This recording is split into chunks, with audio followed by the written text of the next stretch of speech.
Welcome back to Side Hustle Paradise. It's a pleasure to have you guys here. Marc, Guberti, the podcasting coach. We are talking about YouTube in this session, and we have a really awesome expert who it's just amazing to see his channel grow. He's been a speaker at multiple virtual summits of mine, and he joins us now to talk about the business side of YouTube. How do we grow our channels? How do we make money on YouTube? So that's what he's going to talk about today. He is a fitness author, video content creator, and a self-publishing advocate. He was voted by FeedSpot among the top 100 websites and top 50 YouTube channels devoted to self-publishing, and he has cemented his position as the go-to authority in the indie author community. Our expert who joins us is none other than Dale Roberts. Dale, welcome. Hey, buddy, it's good to come back. It's always a blast talking to you. So I'm looking forward to chatting about something I don't get to talk about too much, and it's YouTube. Dale, it is such a pleasure to have you on Side Hustle Paradise. I was definitely going to say Wealthy Author Summit, like by mistake, because that's the other one that you were on. Yep. But it is a pleasure to have you here today to talk about YouTube. So I'm wondering if we could just start with you talking just a little bit about when you start to see that, hey, YouTube could be something really good for me. I started actually putting effort into YouTube officially April 2016, which was when I started my current pretty successful channel of Self-Publishing with Dale. And it was just a means to end. I just wanted to answer people's questions. And that worked out really well, but then it started to pick up some momentum. I became obsessed with it. And I would say it was right about June to July of 2017 when I said, all right, I'm committing myself to it. And I did 114 days straight of uploads, which is certifiably insane, folks. Yeah. Mark knows. He says, I just went like that, 114 days straight. And it wasn't easy videos by any stretch, but I wanted to make it work. That's when I started to say, oh, this is going to work. Because the thing that kept me going, doing 114 days, was I started seeing like, oh, I'm getting more subscribers. Throw another log on the fire. I got more subscribers. Oh, throw another log on the fire. And it just took off. And I started, getting a lot more recognition. I started getting discovered more, and I started getting more opportunities. So it was about that time. I would say that I don't feel like I've made it necessarily. I'm more aimed at, like, say, getting the 100,000 subscribers, the silver play button.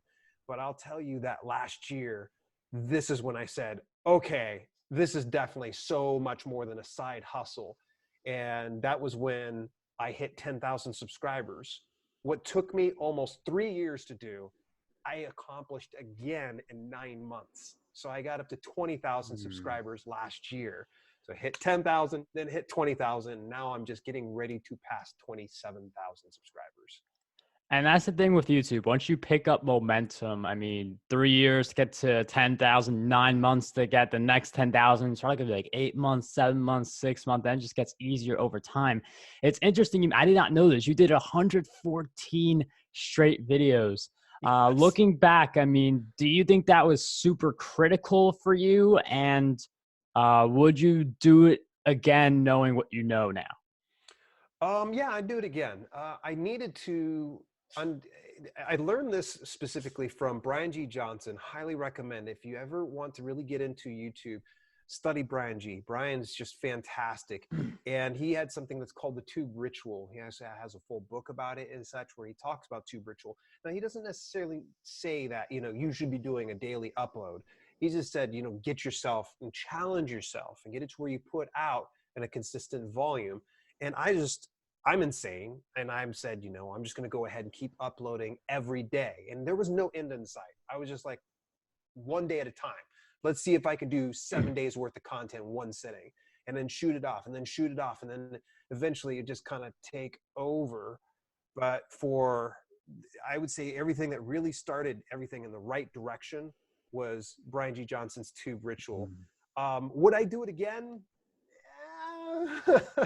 With help, I would. With help, we would. And thankfully, I've got one virtual assistant I've been working with for about the past 4 years who helps me manage YouTube and social media. And I'm now working with a second virtual assistant and looking to hire on a video editor. So I might. stay tuned. Right now, I'm doing 4 video uploads per week with 1 live video. Wow. I mean, that's really intense. And if you guys check out Dale's channel, like there's a lot of editing in there. It's not like this is just his whole talking head and then he just puts that out into the universe. So I wish. I'd be doing like 2 videos a day if that was fine. That's easy. But for those 114 videos, or are you just doing talking head because maybe you're just getting started, or were you doing the same level of editing as you currently do?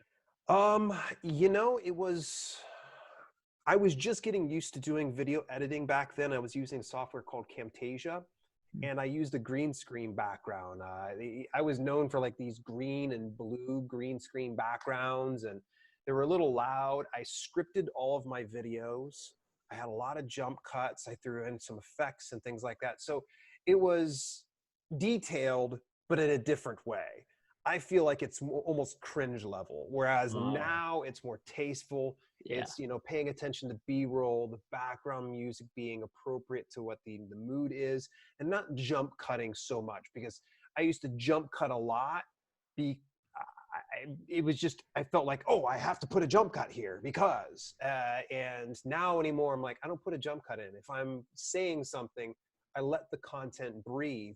And if I'm not communicating in an effective way, one of the best ways to find out, look at your watch time retention report. When you go into your YouTube dashboard and you see your watch times dropping down in a certain area, you go back, you analyze that portion of the video and go, oh yeah, I probably should have jump cutted that, or I should have talked so much about it.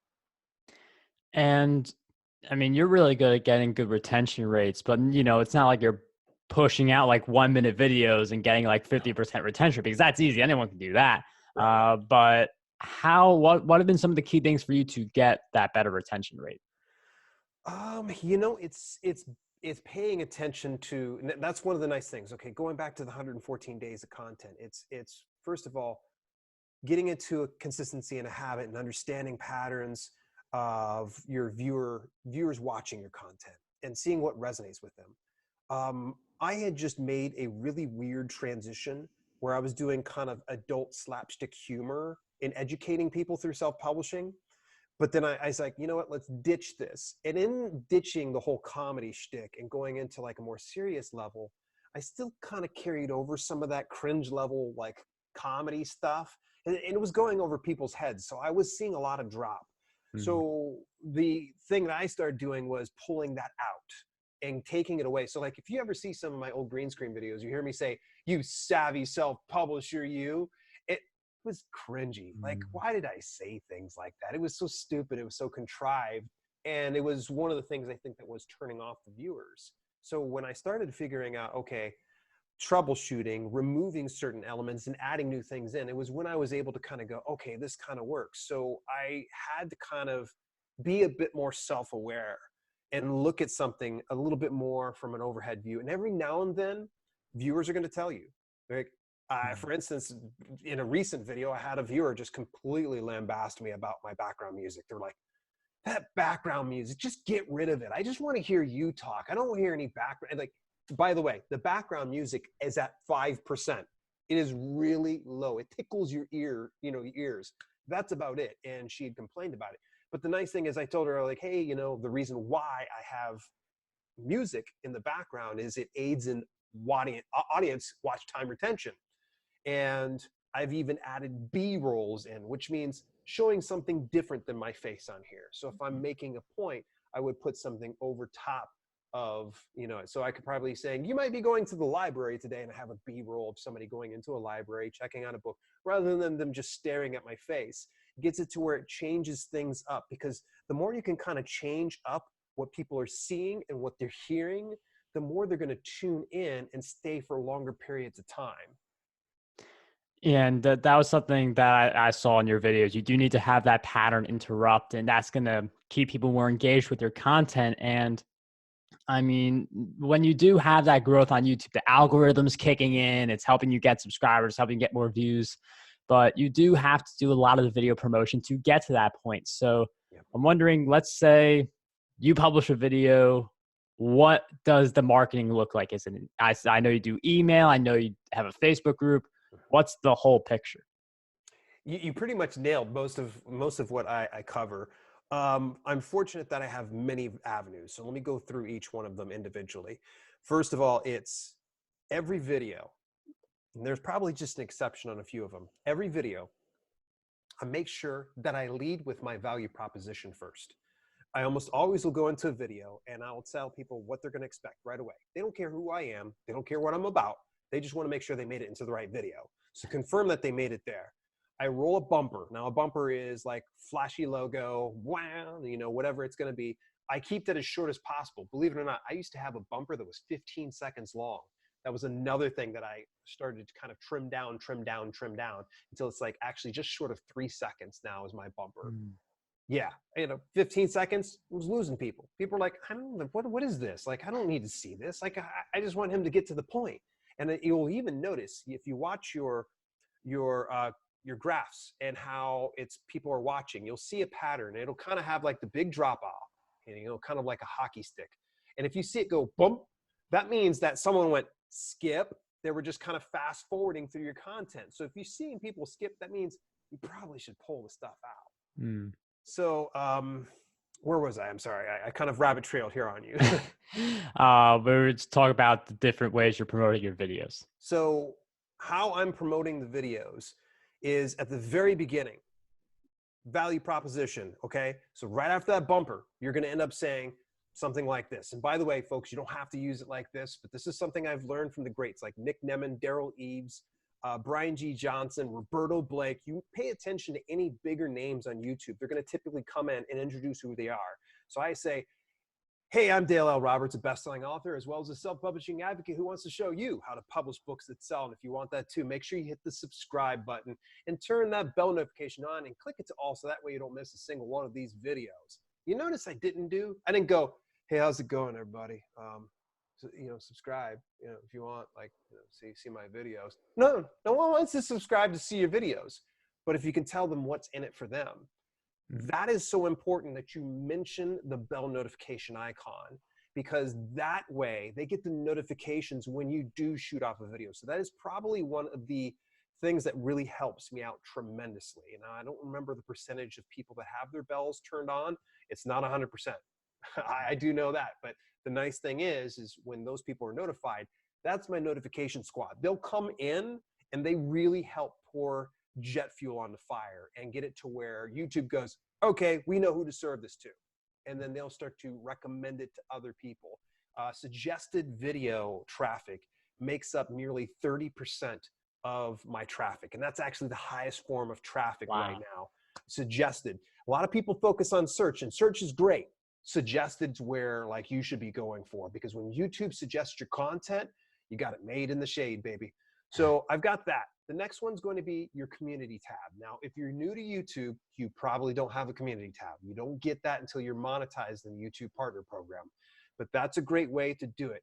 I learned, though, from Roberto Blake, one of the things he recommended is instead of using the community tab to push your latest video, he always recommended that you push another video that's doing really well. Because if you're monetized, you're going to get more people coming in to watch a monetized video that's doing really well. And in turn, you're, of course, going to get paid for that really well. All right, so the next one, email marketing. I find some way, usually in each video, to do a call to action to have people subscribe to my email newsletter. Because YouTube can pull the carpet out from underneath you any day. I've ran into numerous creators. In fact, one of my big heroes in the self-publishing business, Bruce Jones. Not sure if you ever followed him. Bruce had a fantastic YouTube channel. One day, pulled out the carpet from underneath him. And I caught up with Bruce, and hopefully he doesn't mind me sharing this, that he was sending too much traffic off platform.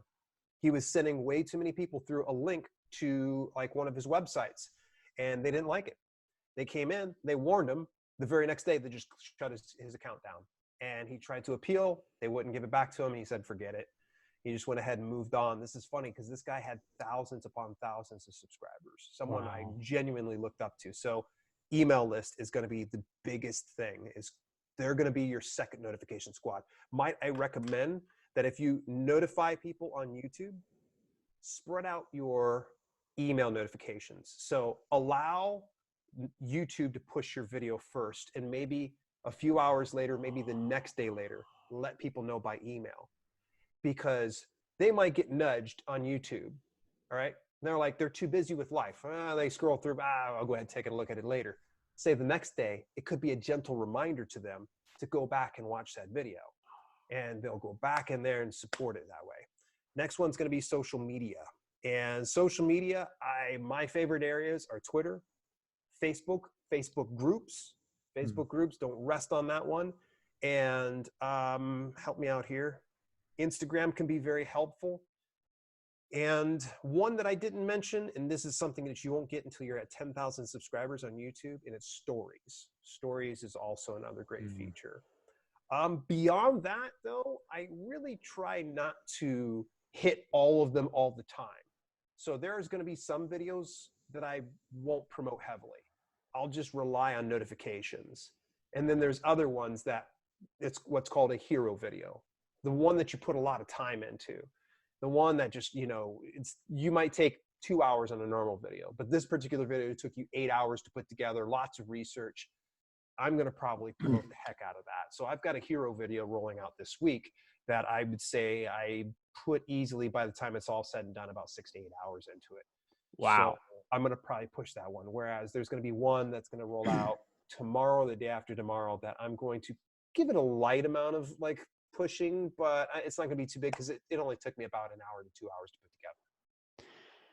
And it's interesting how you're now promoting all your videos the same. Some of them you're giving more leverage to. I mean, with the monetization piece, some videos are going to earn you far more for every 1,000 views than others. So if one of your videos gets you 5 times earnings, you're going to promote the one that's giving you 5 times earnings compared to your average one. And I mean, it's part like with a Facebook ad or any type of ad.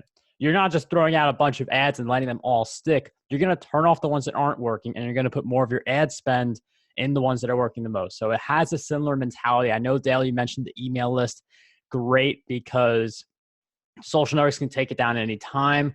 Twitter changes its rules, or I still get a lot of traffic from Twitter just considering my Twitter audience, but just like it's a different kind of traffic from what it was in its prime. So I'm wondering if you could share with us, what are the ways you're monetizing YouTube? Because I know we've talked about ads. I know this perfectly goes into the email list. So I wonder if you could talk about your YouTube monetization strategy. Okay, so there's many ways that we monetize this. So hopefully I don't rabbit trail too hard on you here. Let's start it out with the YouTube Partner Program. All right, the YouTube Partner Program pays you in a variety of ways. One of the main ones is known as AdSense. You have a video that you can put ads on it. Now, you can't choose the ads. You can just choose to have ads served on it. And it's either on what's called pre-roll, which means before the video, post-roll, which means after the video, or mid-roll, which means during the video. For right now, mid-rolls are only available for videos that are 10 minutes or longer. Last I heard from Creator Insider, which is the folks at YouTube, they said they were going to be trying to do a little bit of split testing and see if mid-rolls would work on something smaller than 10 minutes. I wouldn't hold your breath on it, but either way, if you serve these ads and it's put in front of somebody, you are paid for that. And if there's an action taken on those ones, you are paid more. Now, you can't control any of that. Either you can shut it on or shut it off. That's it. But that is how you're paid. In order to get into the YouTube Partner Program, you need 4,000 watch time hours in the course of 1 year and 1,000 subscribers. Used to be way less. Now you have to work a lot harder to get into the YouTube Partner Program. It unlocks so much more than just AdSense.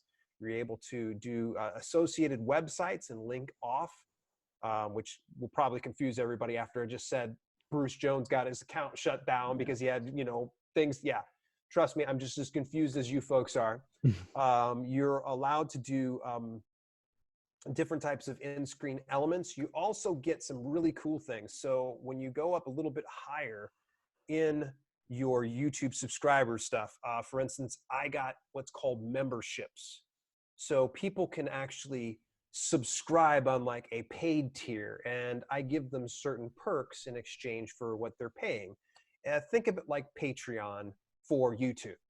And you'll have like nice little perks, and you can come up with whatever your perks are. You can have tier levels, like say somebody pays $1.99 per month and you give them a shout out every video. Or if they pay $24.99, they'll be involved in a mastermind with you every month.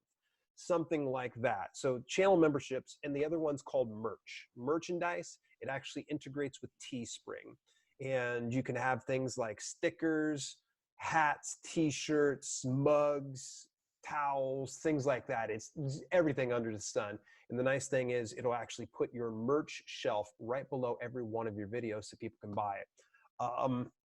Now, that's just the YouTube side of things. I would recommend for those that are just brand new to YouTube, don't hold your breath on your YouTube partner program. Start right away on these other things. One of the other things you need to be doing is, first of all, getting people over into an email newsletter, getting them to sign up, okay? They're not only gonna be your insurance policy, but it's also another way that you're able to monetize what you're doing. So you're able to sell them additional products, services, any type of courses, things like that. With that being said, that segues perfectly over into, if you've got a product or service, use that. Share it with people on there. So let's just say, for instance, I sometimes will say on my YouTube channel, I am a self-publishing advocate and coach. So people automatically go, oh, he's a coach. So naturally, they're going to reach out to me to get coaching services, to where I'm able to actually get paid for that. So that's one avenue that you can be able to do, is really get it to where you have services. Now, dead simple, the easiest way to make money is going to be affiliate products. Okay. Got to explain this. I'm going to hope, are you staying with me here, Mark? Yeah. All right. So the affiliate products, if you enjoy something, and you really enjoy it, and you like a product or service, imagine recommending people to that product or service and getting paid a little bit of extra cash for doing that. I had to explain it to my mother once, where she didn't understand affiliate marketing. And I had explained to her, I'm like, look, let's say I go to a movie with The Rock in it and I thoroughly enjoyed it. I left, I was like, oh, that was awesome. Talking to my mom, I'm like, you've got to go check out this movie with The Rock. It was awesome. And she'd be like, well, of course, it's The Rock, you know, and you said it's awesome. So she goes to that movie theater that I watched it at. She buys a ticket and she says, oh, my son sent me here. Then they go ahead and they give me a percentage of that ticket sale. That's the same thing what happens. It doesn't affect my mother's ticket price. All it does is the theater goes, hey, Dale sent some traffic over our way. We're going to make sure he gets a percentage of the profits. So if you can think about anything that you as a YouTube video content creator, any kind of product that you like, that would probably be a great opportunity. I've done numerous videos. Grammarly's been great to me. HostGator's been awesome. Fiverr's been great. Any number of these type of services. My other channel, Live Streaming Tech, we had some dual flexi mounts, and that's where you can mount 2 different monitors on your desktop. That thing sells like crazy for some reason. We just did an unboxing video one time, said, hey, there's an affiliate link down inside the description down below. If you go over support the channel, you can go ahead and click that, and people go and they buy it. It's the craziest thing. Affiliate marketing is so much fun. The next one, and I kind of briefly touched on it, was courses. If you've got some type of knowledge that you can monetize, that you can share with people, you might as well get paid for it. And so there are many course creation platforms everywhere from Gumroad. My wife has made a substantial amount of income through Gumroad. Udemy, Thinkific's one of my preferred places. Teachable, so many places you can take a look at and try for doing course creation.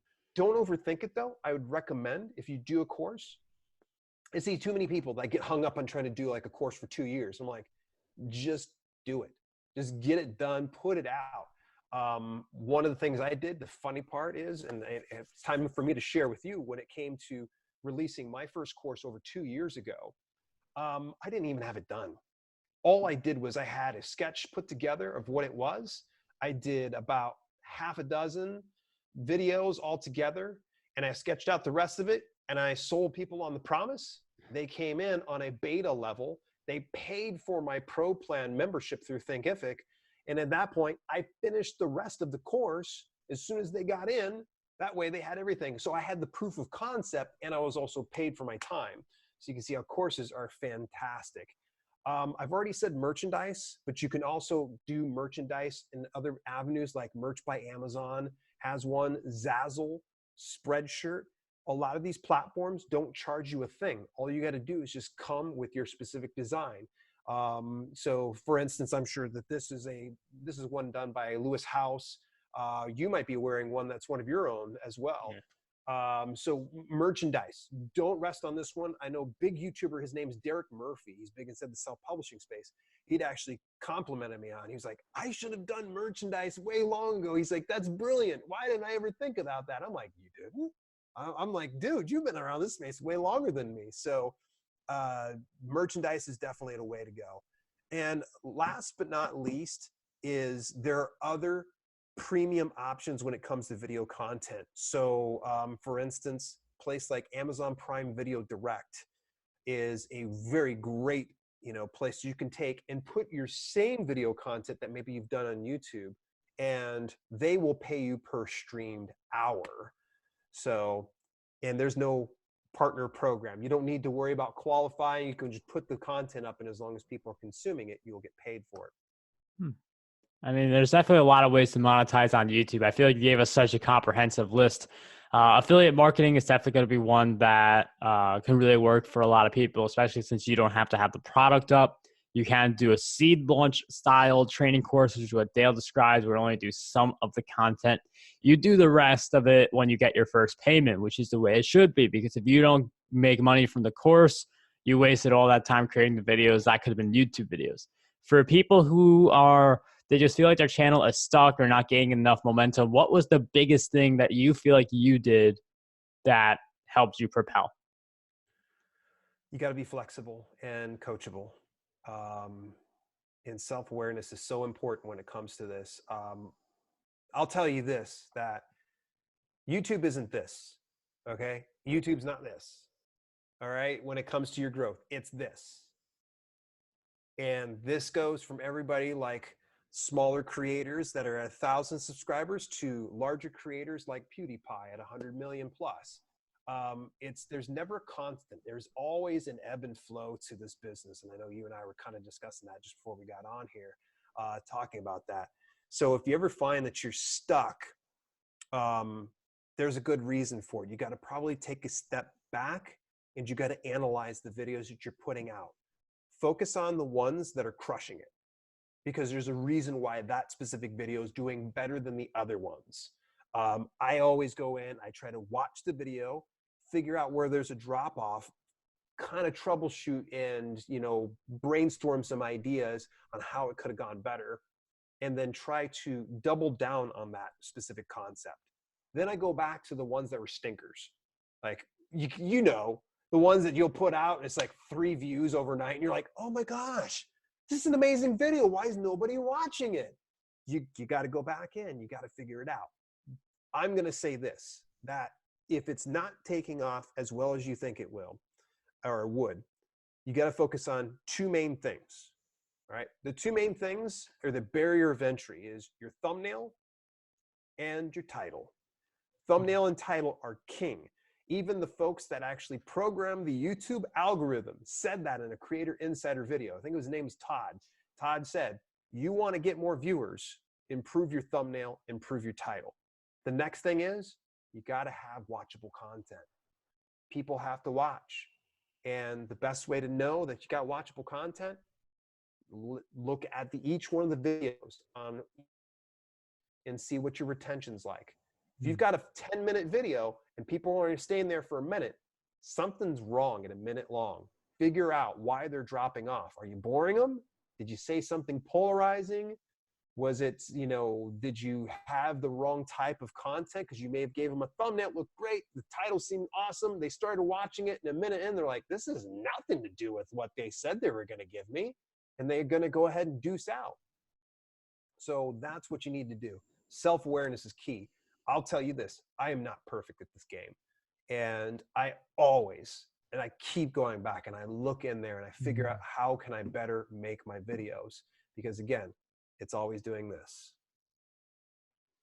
And we've talked about creating watchable content, monetizing. Can you just share with us a little bit on your process of thumbnails and title creation?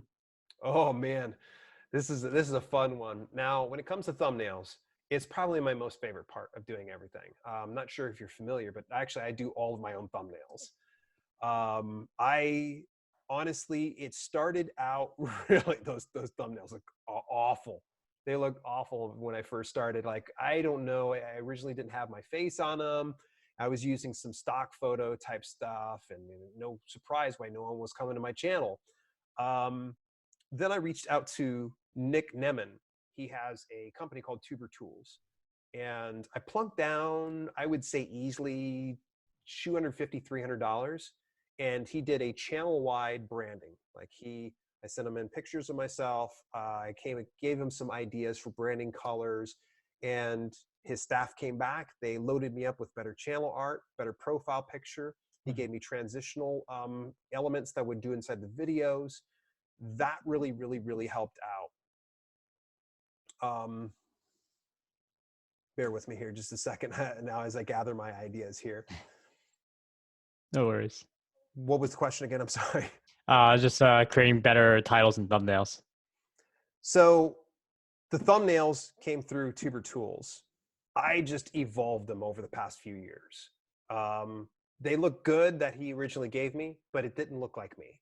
So I had to keep tweaking them and tweaking them. Now, the most recent incarnation of what I do, this is probably the one I have the most fun with. I use GIMP. GIMP's free open source software. A lot of people are like, why don't you use Photoshop? Because when I was really broke, that's all I could afford. And now I know GIMP like top to bottom, inside out. And I am such a schmuck. I actually ended up picking up Photoshop back in July, and I haven't used it once because I use GIMP all the time. All right, now when it comes to titles, this is how my whole process works. I've got 3 different video software that I use. I use vidIQ, TubeBuddy, and Morning Fame. Morning Fame is typically where I'm doing all of my title creation. And I will go into their keyword tool and I will build out everything. And it comes down to, first of all, knowing the topic that I want to attack, knowing what my audience typically wants, but I also want to see what the larger audience is trying to search for, because you're not just trying to put out video content for your current audience. You need to do it for a larger audience. So for my titling, I always lead with something that's keyword rich. And then I try to kind of do like a subtitle of some sort that is, it's a hook. It gets you hooked in. So I might lead with something like, say, Amazon Kindle Direct Publishing. Put a bar in there or a semicolon of some sort, or excuse me, a colon. And it would be like 5 mistakes you need to avoid in order to succeed. People are like, oh my gosh. The first part tells people, okay, what can they expect? The second part tells them what they can miss if they don't watch this.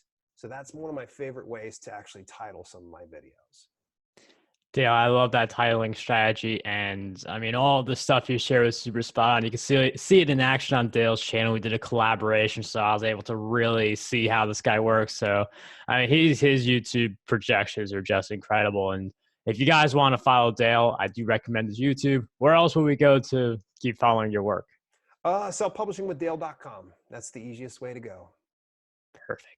We will have that link down below. Dale, thank you so much for joining us on Side Hustle Paradise. It was such a pleasure having you here today. Hey, thank you so much.